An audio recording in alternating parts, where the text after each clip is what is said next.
So here's a mystery I've been thinking about. How do termites, I mean tiny blind insects, build these massive air-conditioned cathedrals? Right. With arches, pillars, cooling vents. Exactly. There's no foreman, no blueprint. It seems impossible. It does. It looks like some kind of, hive mind or telepathy, but it's actually a specific mechanism. And that's what we're diving into today. It's a concept from this fantastic 1959 paper by Pierre-Paul Grasse. He called it Stigmergy. Such a great word.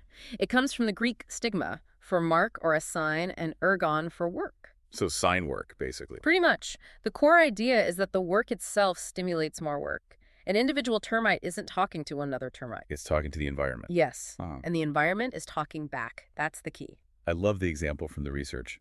The mud ball.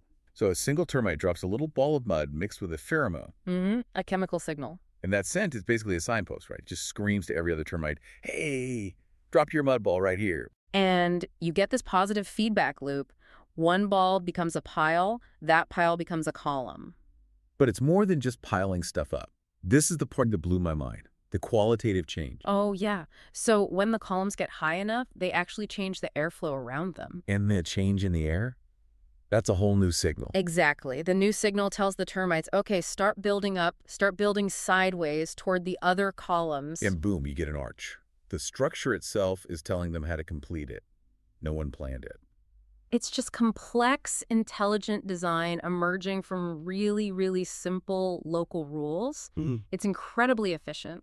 And that kind of efficiency, that emergent coordination, that's what everyone's trying to build with AI agents now. For sure. It actually reminds me of our sponsor, Embersilk. Oh, yeah. They're all about that. They help businesses figure out where autonomous agents and AI can make the biggest impact, whether that's with software automation or just streamlining your own life.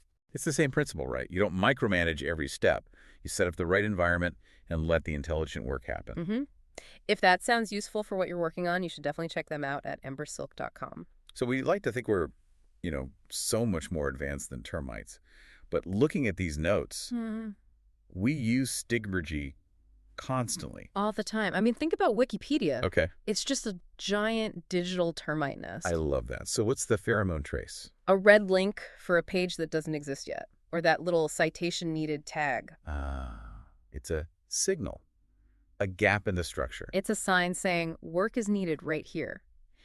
And it coordinates millions of people who will never, ever meet. You see the same thing in open source code, right? Like on GitHub with toady comments or good first issue labels. Perfect example. They're just digital signals to coordinate a global team. And it's not just digital. You see it in the physical world, too. You're talking about desire paths. I am.